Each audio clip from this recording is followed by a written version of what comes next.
بسم اللہ الرحمن الرحیم نحمدہ ونصلی علی رسولہ الکریم والحمد للہ رب العالمین وعن ام شریک رضی اللہ تعالی عنہا انہا سمعت النبی صلی اللہ علیہ وسلم یقول لا ينفرن الناس من الدجال فی الجبال۔ حضرت ام شریک رضی اللہ عنہا بیان فرماتی ہیں کہ انہوں نے آپ صلی اللہ علیہ وآلہ وسلم کو فرماتے ہوئے سنا کہ لوگ دجال کے خوف سے بھاگ کر پہاڑوں پر پناہ لیں گے۔ مسلم نے اس کو روایت کیا۔ تو اس میں بتایا کہ لوگ جو ہیں وہ دجال کے فتنے سے، اس کے خوف سے اس قدر خوف زدہ ہوں گے کہ وہ پہاڑوں پر چلے جائیں گے۔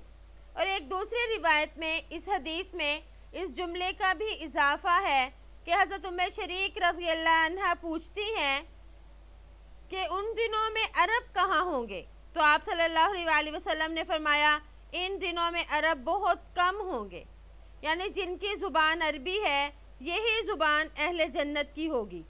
مطلب یہ کہ جب دجال نکلے گا تو نیک لوگ پہاڑوں پر جا کر اپنے ایمان کی حفاظت کریں گے کہ ہم بھی کہیں فتنے میں مبتلا نہ ہو جائیں۔ اور ام شریک رضی اللہ عنہ کا یہ سوال کرنا کہ عرب کہاں ہوں گے، مطلب یہ ہے کہ عربوں میں اللہ نے دینی غیرت اور جذبہ ایمانی اوروں سے بھی زیادہ رکھا ہے اور وہ ہر فتنے کا مقابلہ کرتے ہیں۔ تو آپ نے اس کا یہ جواب دیا کہ وہ بہت تھوڑے ہوں گے جن میں مقابلہ کرنے کی طاقت نہیں ہوگی۔ تو اس سے معلوم ہوا کہ دجال کا فتنہ کتنا سخت ہوگا کہ ایمان والے کیسے چھپتے پھریں گے۔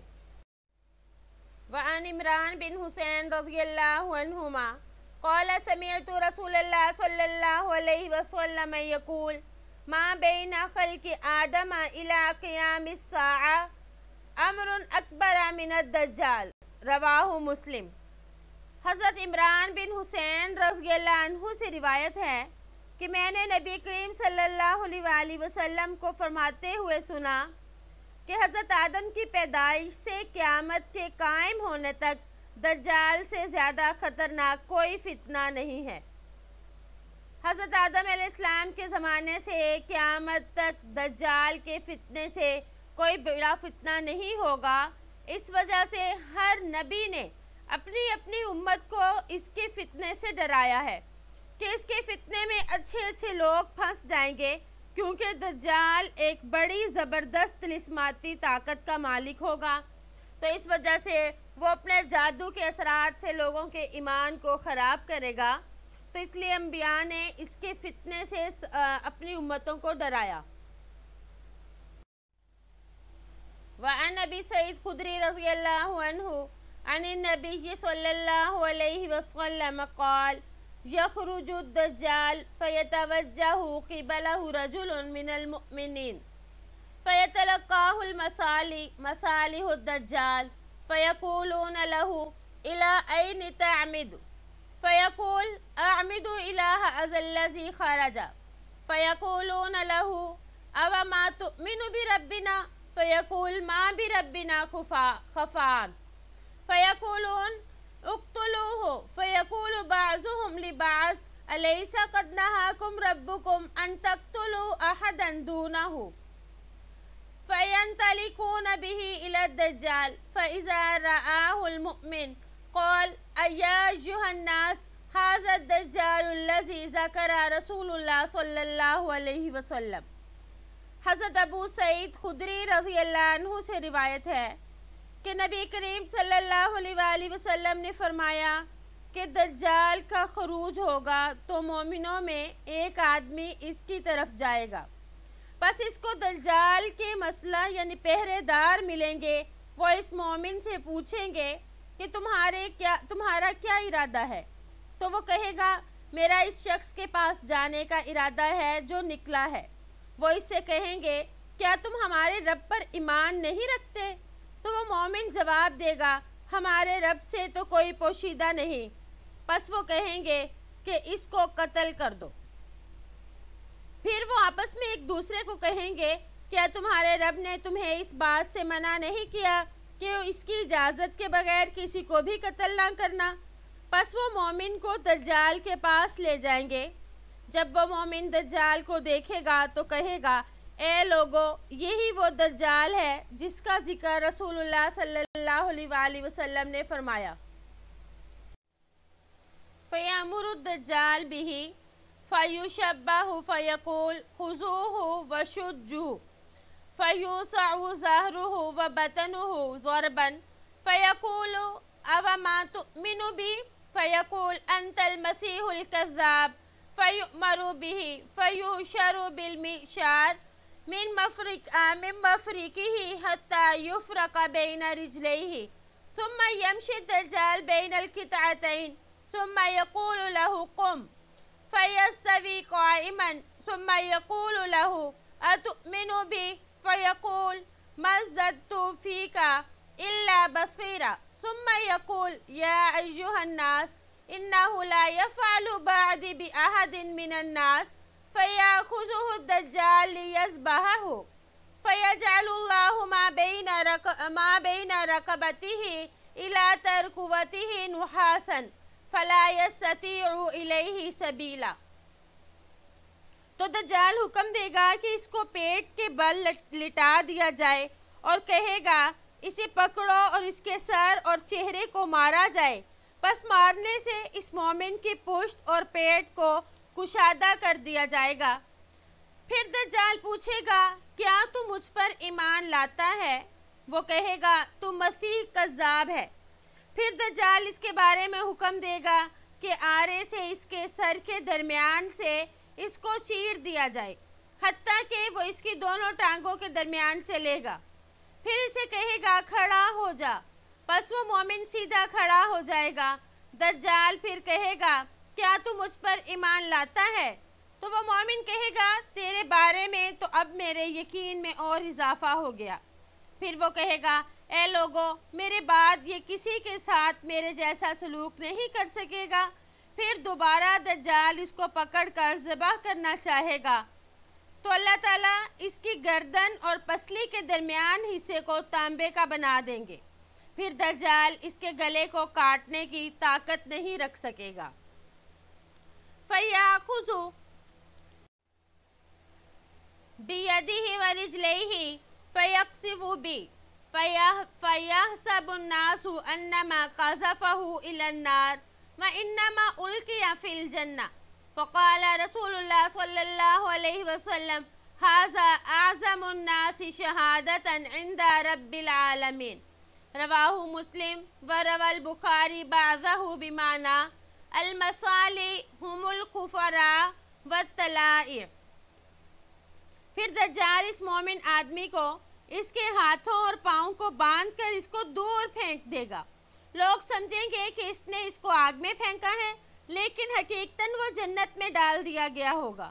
پس آپ صلی اللہ علیہ وآلہ وسلم نے فرمایا، رب العالمین کے نزدیک یہ شخص تمام لوگوں سے شہادت میں بڑا ہوگا۔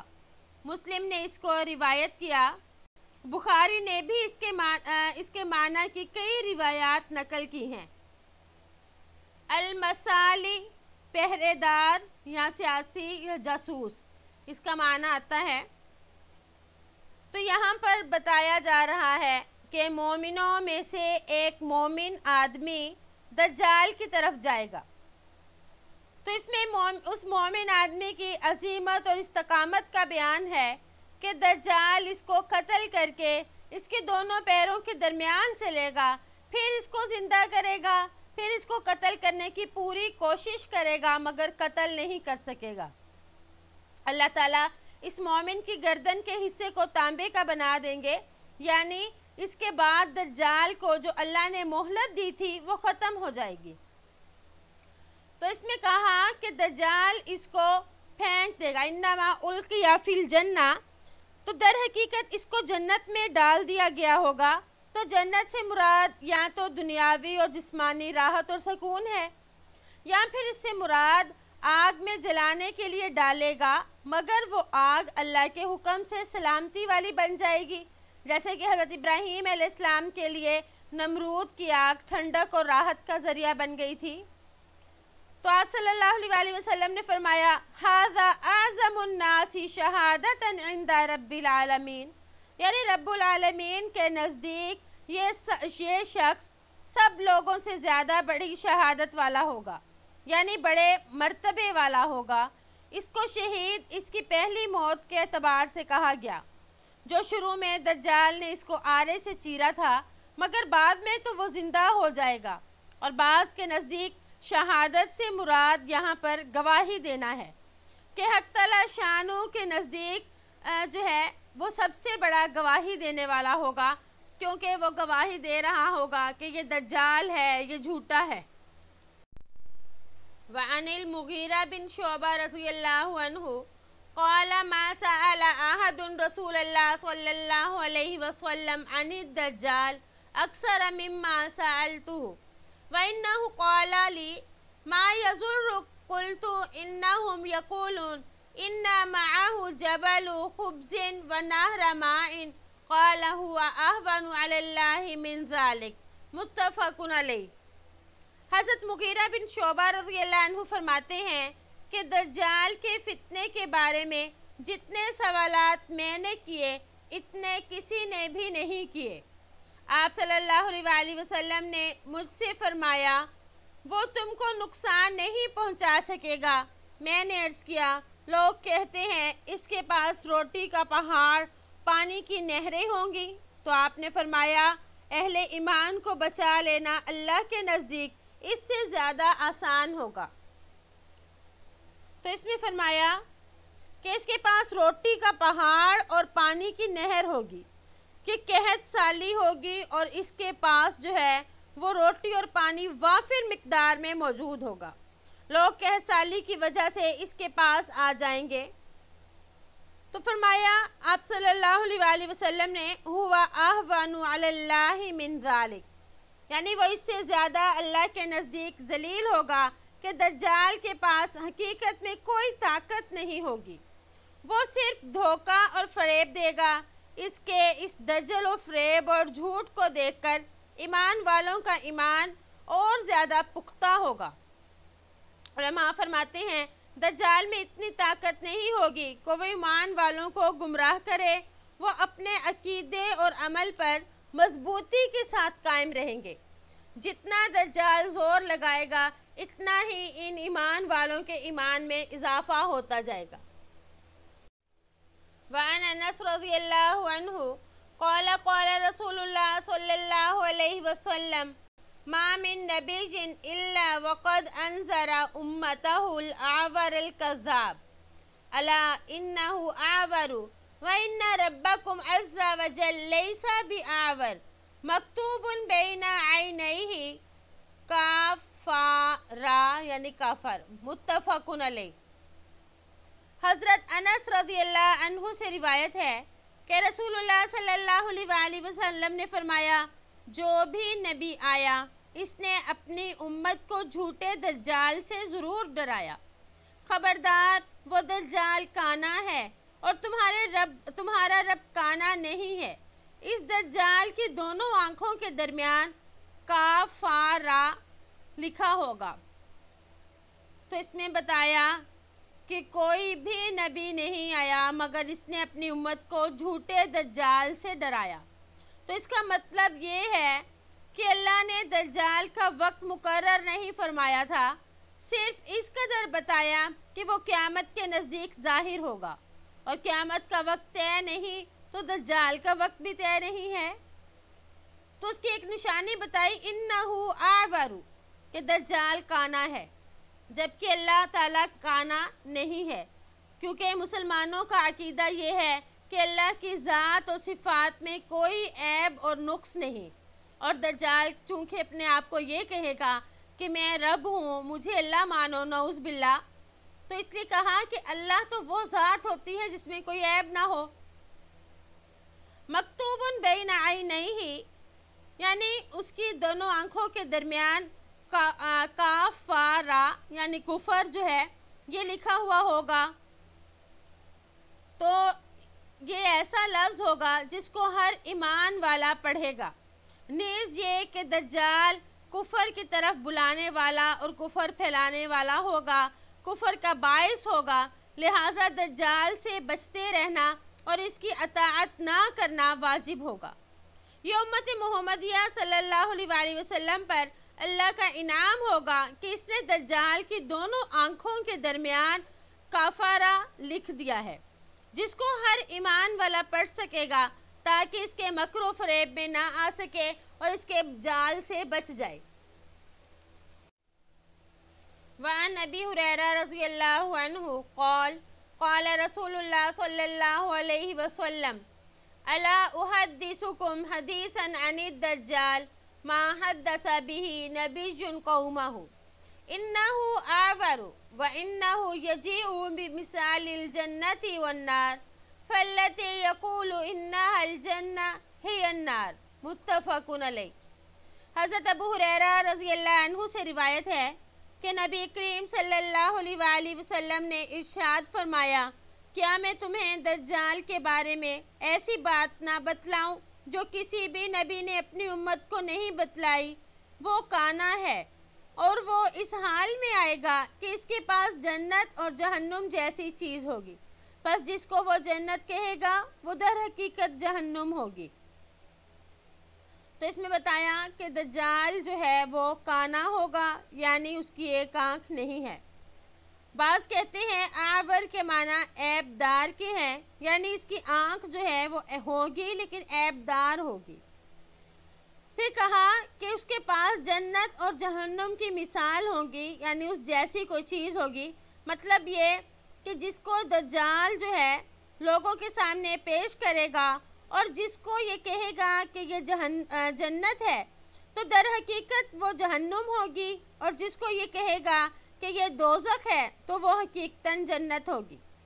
یعنی جو اس کی اطاعت نہیں کرے گا وہ غصے میں آ کر اس کو آگ میں ڈالے گا، یعنی اپنی طرف سے جہنم میں ڈالے گا۔ وہ اطمینان، وہ شخص جس کو ڈالا جائے گا وہ اطمینان اور راحت کی جگہ اس کے لیے بن جائے گی، اور جو لوگ اس کی اطاعت کر لیں گے ان کو عیش و راحت دینے کے لیے وہ اپنے جو ہے اس کو جنت میں بھیجے گا، تو وہ در حقیقت ان کے لیے دکھ تکلیف ہوگی، یعنی یہ اس کی اطاعت جو ہے وہ اس آدمی کو جس نے اطاعت کی اس آدمی کو دوزخ میں پہنچا دیں گے۔ تو اس حدیث کا مقصد لوگوں کو دجال سے ڈرانا ہے، اسی وجہ سے پہلے جز یعنی دجال کی جنت کا ذکر کیا گیا کہ اس کی جنت سے اپنے آپ کو بچانا ہے، وہ در حقیقت جہنم ہوگی، تو اس کے ہر طرح کے فتنے سے بچنا ہے۔ وعن ابن عمر رضی اللہ عنہما ان رسول اللہ صلی اللہ علیہ وسلم ذکر الدجال بین ظہران الناس فقال ان اللہ لیس بأعور الا ان المسیح الدجال اعور العین الجمنہ کأن عینہ عنبۃ طافیہ متفق علیہ۔ حضرت ابن عمر رضی اللہ عنہما بیان کرتے ہیں کہ آپ صلی اللہ علیہ وسلم نے لوگوں کے سامنے دجال کا تذکرہ فرمایا کہ اللہ جل شانہ کانا نہیں ہے، یاد رکھو کہ مسیح دجال دائیں آنکھ سے کانا ہے، گویا کہ اس کی آنکھ ابھرا ہوا انگور ہو۔ تو یہاں پر بتایا کہ وہ دائیں آنکھ سے کانا ہے، یعنی اس کی دائیں آنکھ جو ہے وہ ایسی ہوگی جیسے ابھرا ہوا انگور۔ طافیہ بمعنی بلند، عینتن طافیہ یعنی آنکھ کا پھولا ہوا ہونا۔ اور ایک دوسری روایت میں ہے انہا لیست بطافیۃ ولا حمراء، یعنی کہ اس کی آنکھ نہ ابری ہوئی ہے نہ دھنسی ہوئی۔ تو ایک آنکھ تو اسی طرح ہے کہ ابری ہوئی، یعنی وہ کانا ہوگا، لیکن دوسری آنکھ جو ہے وہ نہ ابری ہوئی ہوگی اور نہ دھنسی ہوئی ہوگی۔ بہرحال اس کے دجال کی آنکھ کے بارے میں مختلف قسم کی احادیث وارد ہوئی ہیں۔ ان سب روایات کے درمیان مطابقت کے لیے یہی بات کہی جائے گی کہ اس کی دونوں آنکھیں عیبدار ہیں، اور اس میں عیبدار ہونے میں مختلف طرح کی جو ہے نا الفاظ استعمال کیے گئے، یعنی مختلف نوعیتوں سے ان کو بیان کیا گیا۔ تو اللہ تعالیٰ سے دعا ہے کہ اللہ پاک ہمیں ہر فتنے سے محفوظ فرمائے اور دجال کے فتنے سے ہمیں بھی اور ہماری نسلوں کو بھی محفوظ رکھے۔ امید ہے کہ آپ کو آج کا سبق سمجھ آ گیا ہوگا۔ السلام علیکم ورحمۃ اللہ وبرکاتہ۔